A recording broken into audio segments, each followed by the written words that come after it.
Hi, Linda. Hi. Hello, and welcome to Making Sense of It. I'm Mona Duncan, your moderator. Do you ever wonder why you do the things you do? Well, then this program is for you. This is our gift to you from the Glasser Institute for Choice Theory, where we look at why we do the things we do and to realize that we have more control over what we do than,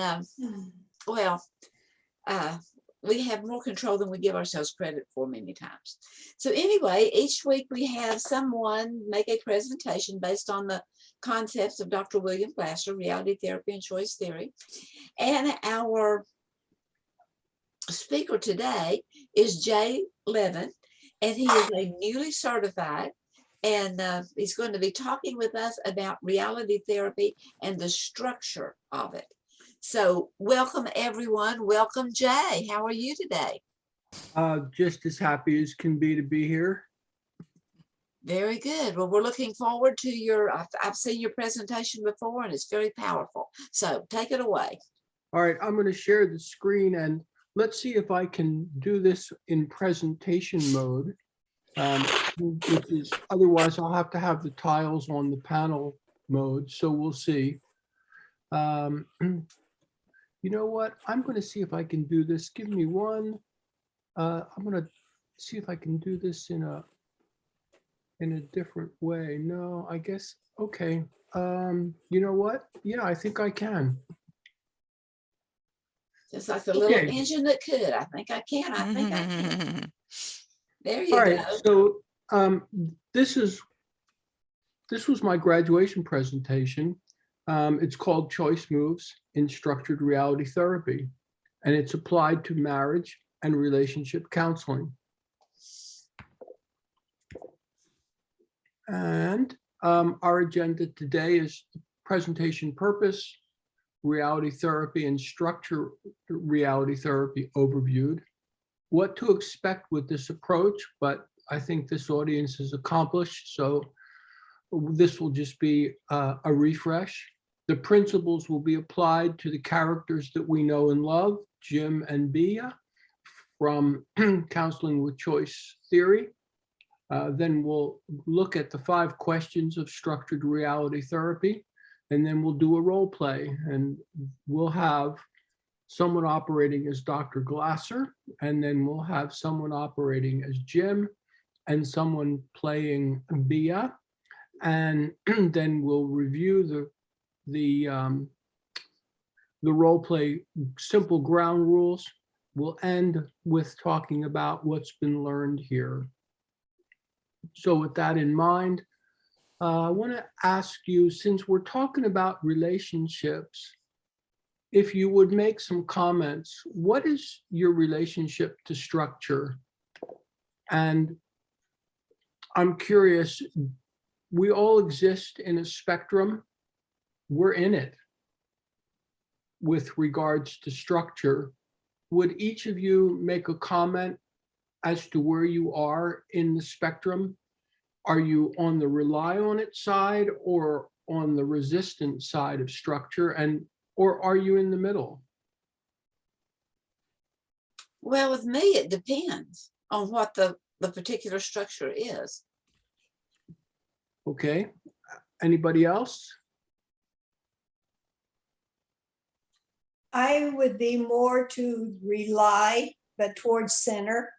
I find myself doing things in habitual ways. It seems to be more efficient for me, but I am also very open to moving around different ways, exploring different ways. So towards middle, I guess. Well, for obviously structured reality therapy, where you are, Sharon, is favorable. The people who are resistant to therapy, structure, they have a harder time with it, and we'll see why in a moment. The point of the presentation is the magic of what Dr. Glasser shows us in structured reality therapy is that we can counsel a married couple or a couple in relationship no matter what the problem is. And that's a statement that he makes very clearly in his chapter. The purpose of the role play is to stay on track. And we're going to talk about what that track looks like.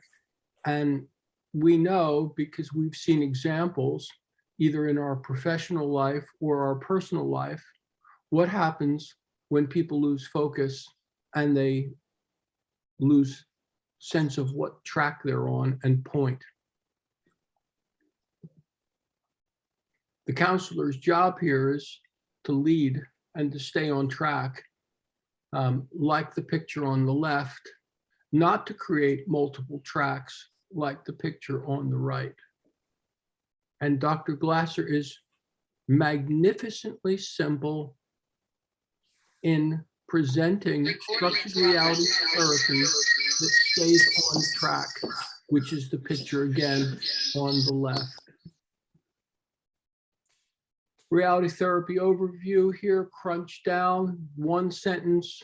I'd be interested, this is not a test.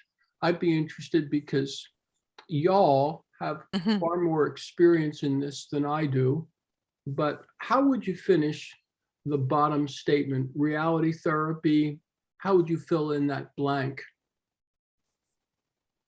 in one sentence? Comments?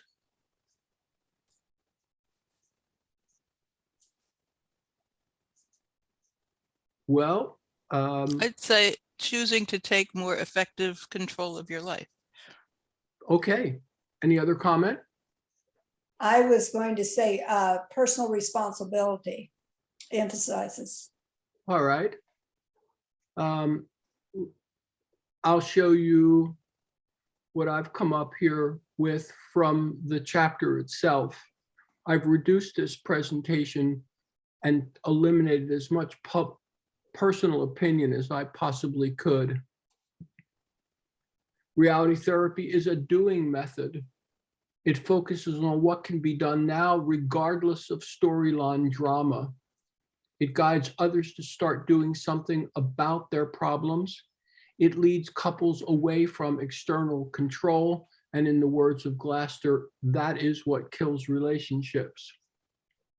So the fundamental value here is not only in all four of these statements, but the beauty, I think, shines most in statement number 2.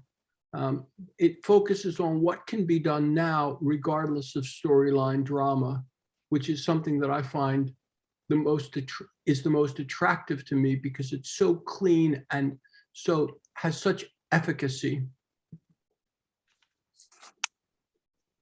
Whatever we're complaining about is a choice. And we know this as an example because in chapter 7 of Counseling with Choice Theory, George makes a choice, doesn't he? He puts his gun in Glasser's office door. And so it's always good to keep in mind that whatever we're complaining about and reminding, especially in structured reality therapy, is a choice.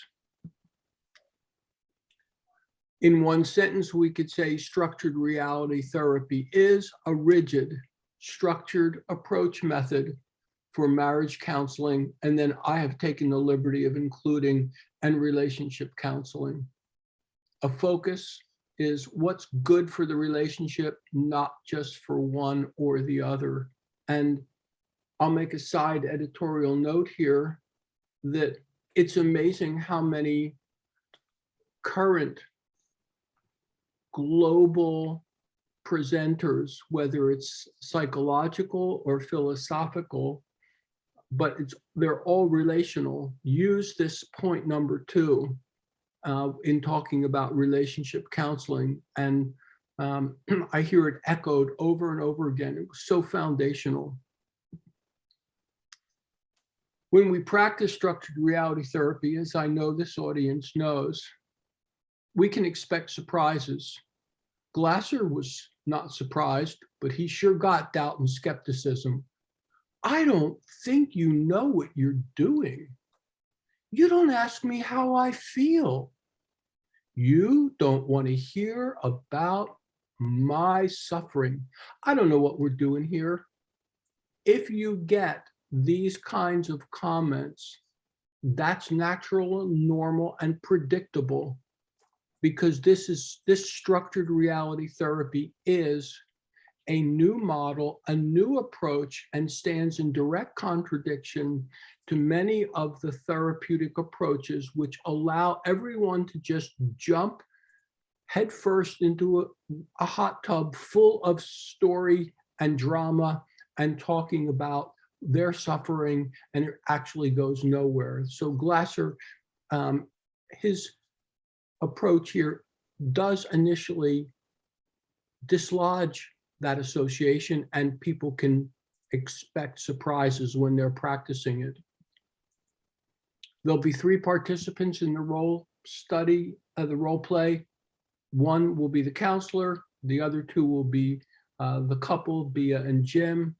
The couple wanders in the role play intentionally to make it as respectfully difficult for the therapist, the counselor Glasser, who's playing that role, to stay on track. The counselor's job is to focus on structure and what can be done. And we're going to show the audience what that can look like as Bea and Jim tend to wander, and Glasser, as played by Mona, defines the structure and the boundaries. And one thing that Glasser talks about when he is describing this is in side notes, the counselor doesn't take sides or discusses how the partner feels, or prefers one feeling over another.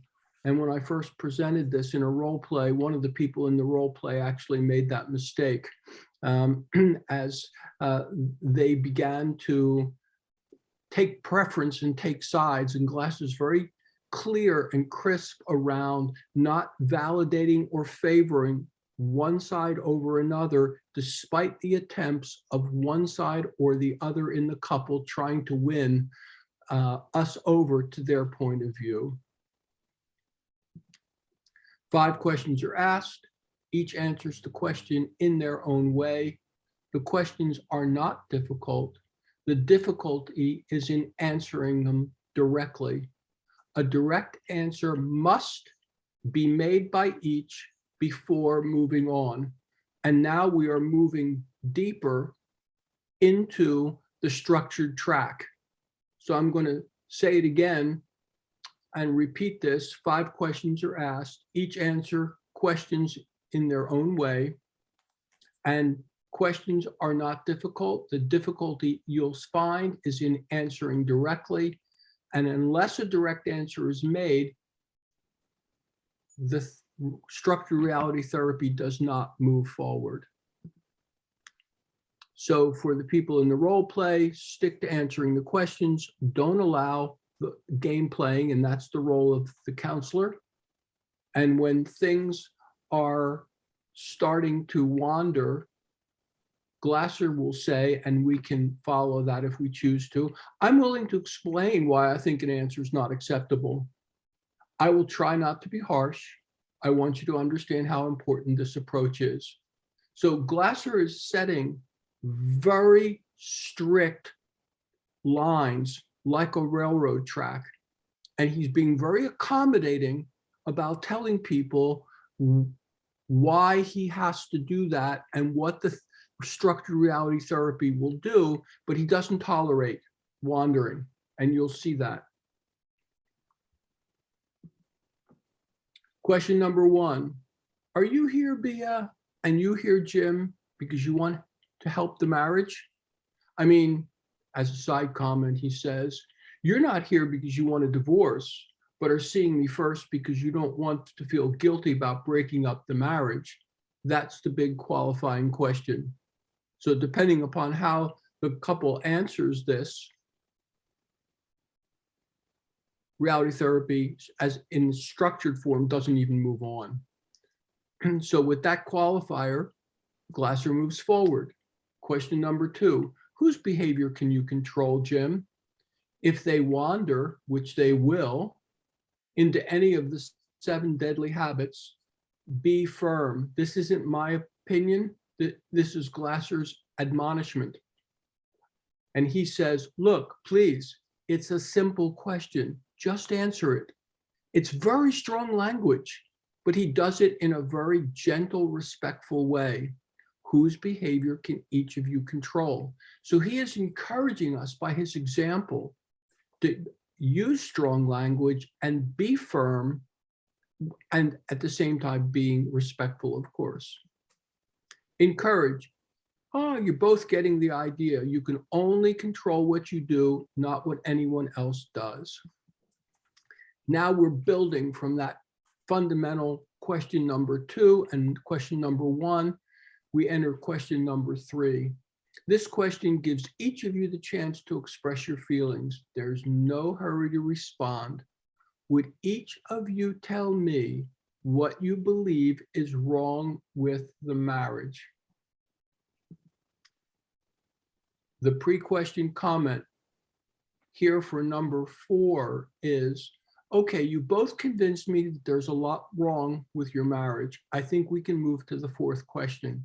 Quick, to the point, and moving on. He controls it. Tell me, his question is, in your opinion, what's good about your marriage right now?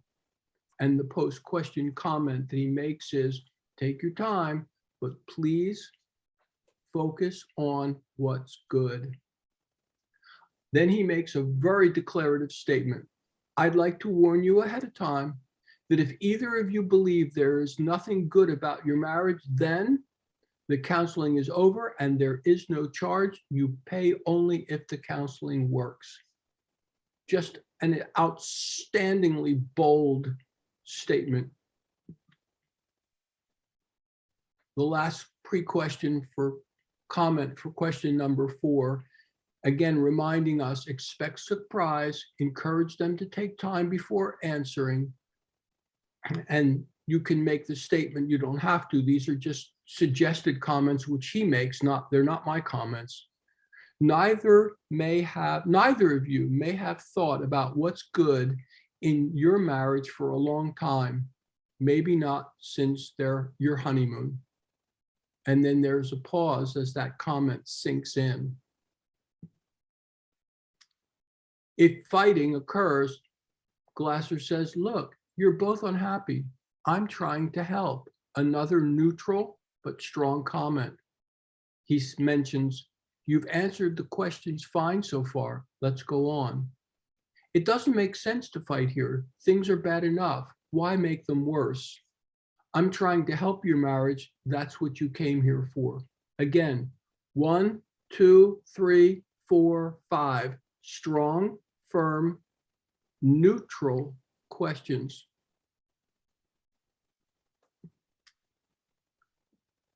I hate to nitpick Jim or Bia or whomever, but I didn't ask what she or he used to be.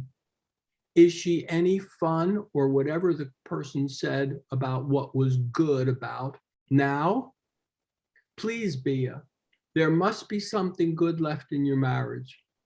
If you see, he's dealing with Wander here. If there isn't, I can't help you. Another bold statement. Bia, please tell me what's good. I want to help you, but I have to hear from you that there's something good left in the marriage. And you begin to see how he is just constantly keeping the structure in place, on track. He's not allowing it to wander. Tell me, in your opinion, what's good about your marriage right now? Now we're obviously right into the present. Question 5 set up. Thank you. I appreciate both your answers. It really helps me in what I'm trying to do. Now we're ready to go to the last question. This question's different, he says. These are all his words from the others, in the sense that it's less important that you try to figure out what I want. It's more important that you try to please each other. Question 5. each of you tell me one thing that you, Bia, and you, Jim, could do all this coming week that you think will make your marriage better. So you can see here my comments that these questions can really spark wander and going off track. He brings it back if it does. Assuming each of you can come up with something, then you'll go home and do it for a week. If you don't do it, or if it doesn't help the marriage, then I don't see any sense in your coming back. But let's not worry about that now. Let's see what each of you can come up with. So you see what he's doing. Again, he's setting the intention. He's making it clear. He's giving them the opportunity to fail if they want to. And at the same time, he's talking about the consequence, but he's saying, you know, let's not worry about that now. So we're going to have the role play, and for the sake of the role play, it's going to take maybe 5 to 10 minutes maximum. And here's how it goes. Participant number 1 is the helper. That's the role of Dr. Glasser, and it will be performed by the Oscar-nominated and won personality of Mona Duncan. And who would like to be participant number 2, which would be Jim? Now, we may not have for this session someone who's able to participate in this. Can anybody do that? I can be either, just to what somebody Yeah. else wants to be. It doesn't. Which would That was Sue. which would you, Sue? Which would you like to be? You're in the coldest environment. You get to choose. We're having a heat wave. It's in the 30s today. You want to be Bia or Jim? Sharon, you're saying that I don't remember this particular role play. I mean, I know it's famous and all, but I'm not remembering it. I don't So- either, so we'll have to make up our own scenario, so. You don't mind, right? Is No. that okay? I'll tell you what. How about this? Would this help? For the sake of, I will just give a fast summary of why they're there. Okay, go ahead. And who wants to be Jim after the summary? I'll do that. Okay, and so Sharon, you can be Bia. Obviously, these names are going to change because we're going to find other couples. What's important here is that this structured reality therapy can be applied to any situation. The situation that Bia and Jim have come is that Jim has had an affair. He has told Bia about it. Bia wants to know everything that is going on and has gone on. Jim says that there's really nothing going on any longer. He's apologized. He said it will never happen again, and that he will not talk about the details of the affair. So Jim has been apologetic. He's confessed. Bia has been shocked and upset and demanding that she wants to know what the details, and they have decided to come to Dr. Glasser. So I'm asking for the characters of Jim and Bia to over-exaggerate. Don't make it extraordinarily difficult for Glasser, but make it normally that you would exaggerate, show some drama here, and you might rise up to the Oscar nominating category that Mona has been already awarded. So we're going to follow the questions in sequence, and Mona is going to, as Dr. Glasser, redirect as needed, encourage you to be brief, to point. She's going to show structure and demonstrate it, and she's going to be highly directive. The participants are going to be emotional, but always redirect to the counselor's prompt. With that in mind, we move to the 5 questions, and I will keep this on screen as we begin. And I will ask you, players, are you ready to rumble? Yes. Certainly. Okay, so with that, Mona, you can welcome Bea and Jim in, and I'm watching the clock. Yes, Bea and Jim, it's a delight to have you here. And I know that that I can help you. So, but I need to know something right up front. Bea, are you here? And Jim, are you here because you want help for your marriage? Or is this just a way to give you an easy out that, well, I tried, but divorce is inevitable? Are you here because you genuinely want help for your marriage? Well, Jim? I do. I definitely do. I keep apologizing to her, but it doesn't get accepted. So I think you might be able to help us through all this, but yes, I'm here. I'm definitely here for all that.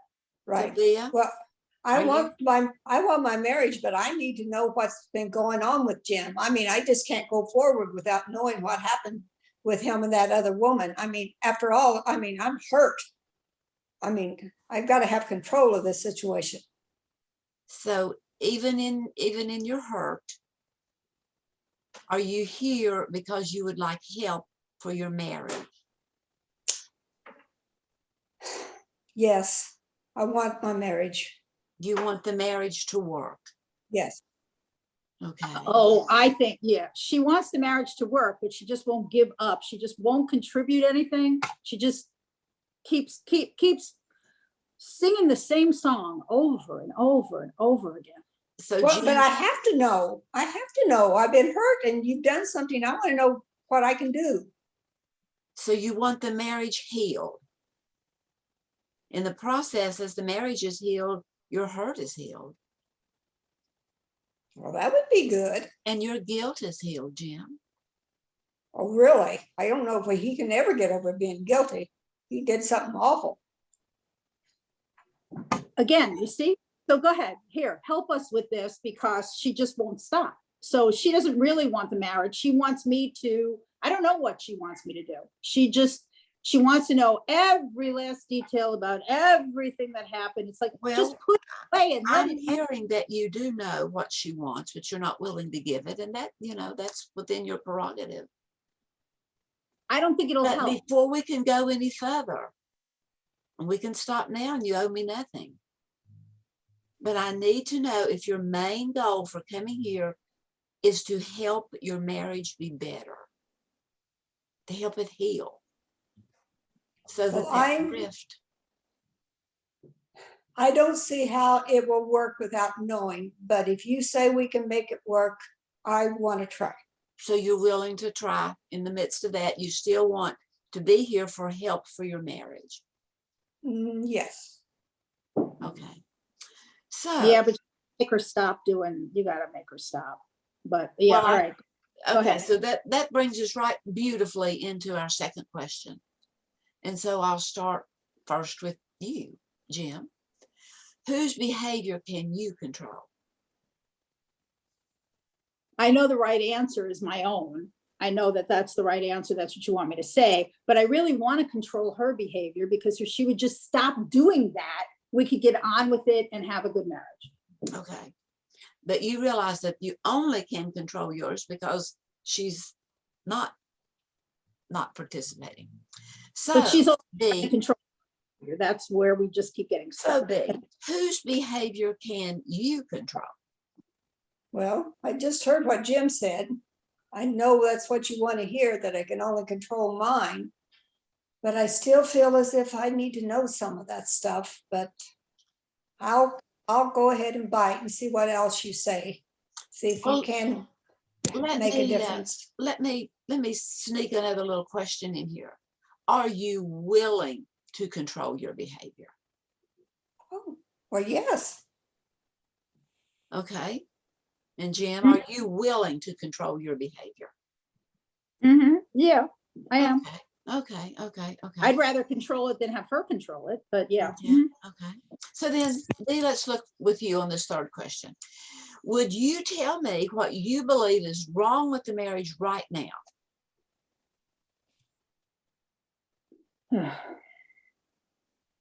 Right now, Nag- what's wrong with nag- marriage? nagging. It won't stop. Just nagging all the time, nagging and wanting to know what I don't want to tell her because I don't think it'll help. And if she really loved me, she would just stop already. No, I apologize. I've groveled. I've done everything. Okay, I'll we're just looking at what's wrong. So from your point of view, the nagging is what's wrong. nagging. Okay. Nag. So B, what is wrong with the marriage from your point of view? Oh, jeez. Yeah. Oh, well, Jim broke our marriage vows. He stepped outside. And I just can't have that as part of my marriage with him. That's, I just can't get past that. But you Okay. already told her that you're willing, that we're here because we're trying to heal the marriage. So you're going to keep bringing that up over and over again. And we're back to, Right. Well, I'm Okay, telling okay. her, she asked me what, so I'm just answering her question. Okay.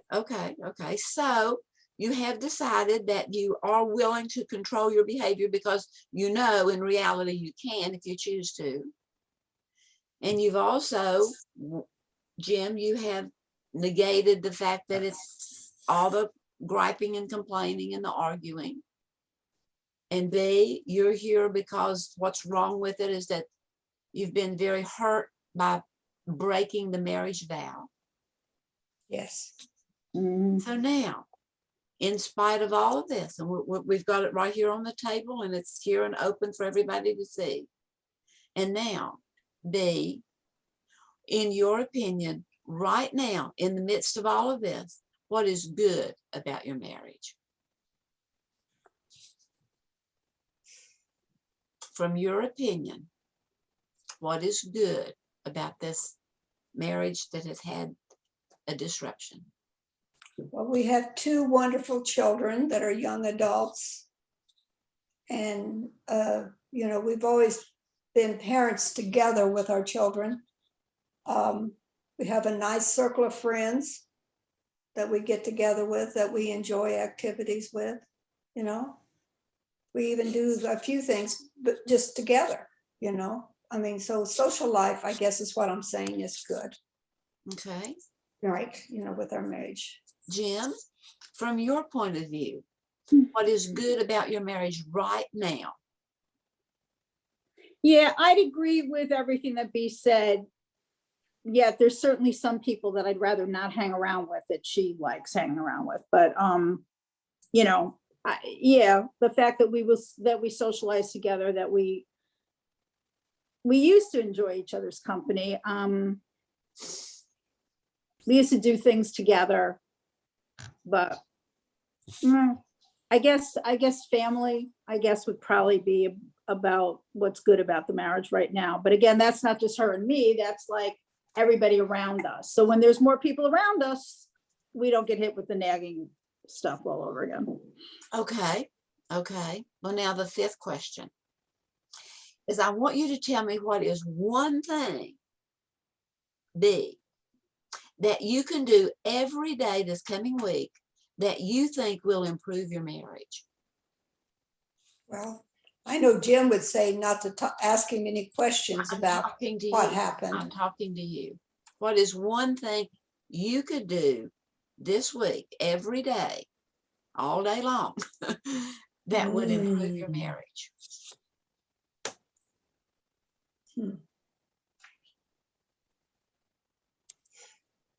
Wow. I could plan an evening meal and not talk about it at all during that evening meal and time. She asked me for all week long, Every day, 7 days. every day. Mhm. This is during the evening meal and taking care of each other, listening to each other. Well, Maybe that's not all day. That's just for a few hours of meal. Probably just an hour and a half worth of meal. Is that fair? Is that a fair answer that she gave?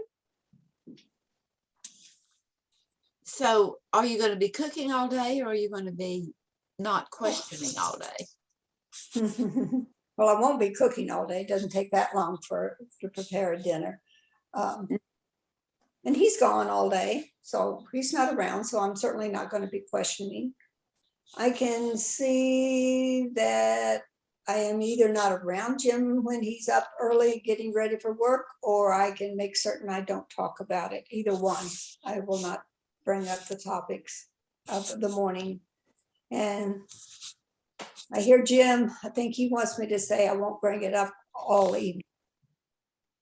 Well, what are you saying? What are you willing to do every day that is good for your marriage?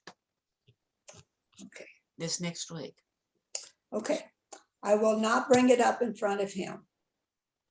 I will not talk Okay. about it in front of him. I may go to the back patio and talk to myself about it. But I will not talk about it in front of him. Okay. Well, Jim, what about you? What are you willing to do this coming week, every day, that you think will make your marriage better? Other than what I've already been doing?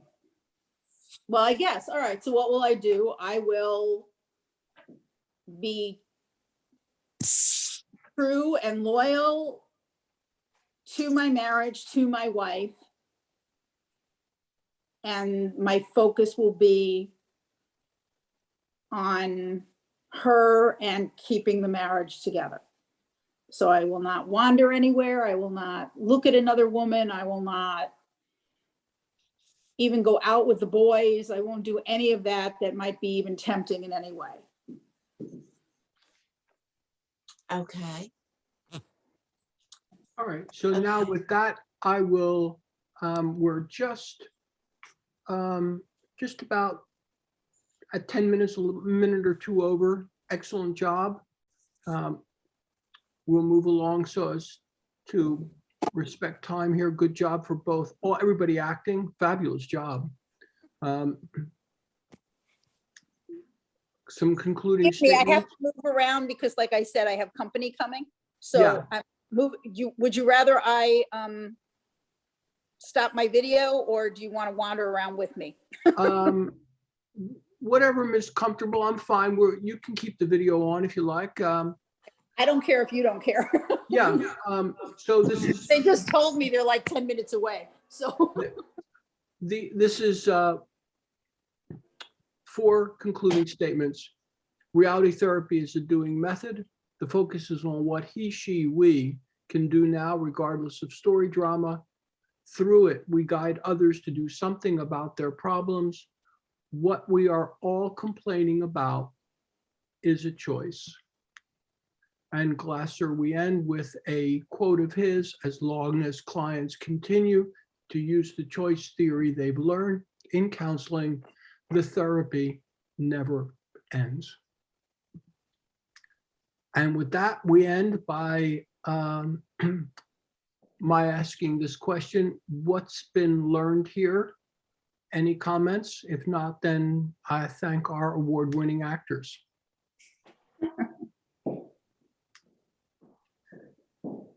Well, from my point of view, what has been learned here is the value of the structure as well as the tone of voice in following that structure. And in helping to corral those that maybe know deep down inside that they can only control themselves but are not willing to. So, or finding it very, very difficult to.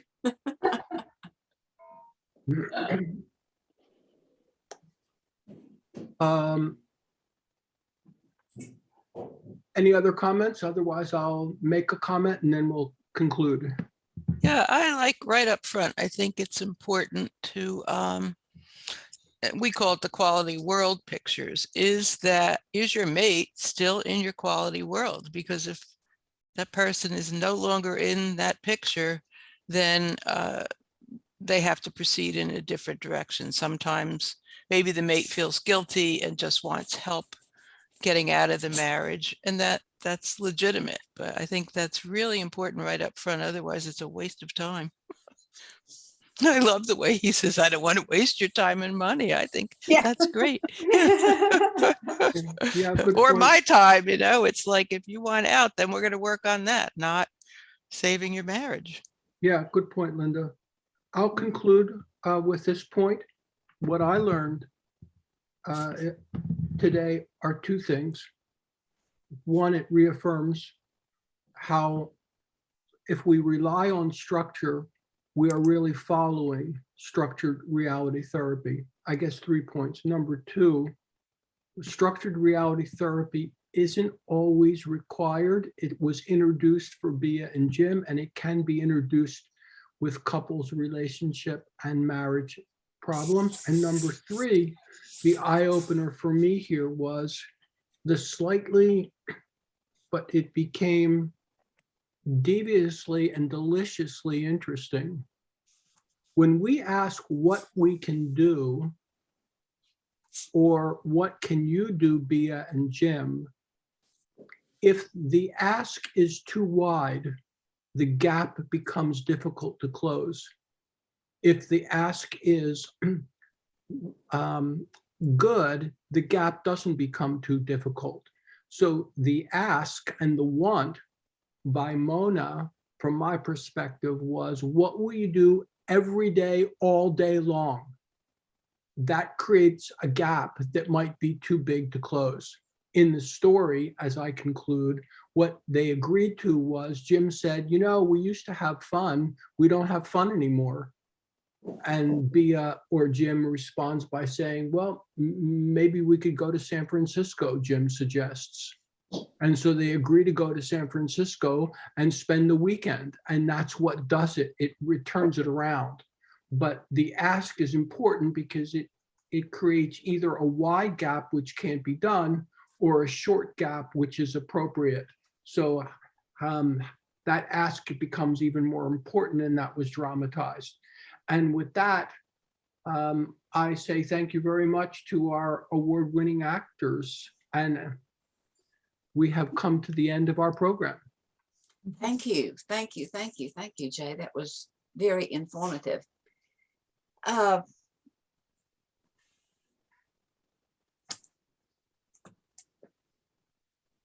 You explained it well, and thank you. Thank you. Thank you. I think that will be referred to. I know I personally will refer it to some people that need some help with making decisions, if they can think about it before, you know. Anyway, go through and see the meaning and the intent behind it, and what and the thing of it is those that do watch this later, that the original it was not a role play. It was a legitimate thing that happened with Dr. Glasser in working with the client. Names were changed to protect the guilty and the innocent, and but it was based on a reality, and that has been replayed again and again in many instances. So thank you for being here, and we'll say so long for now. And those that are here live will continue to have a chat. So in the meantime, good mental health.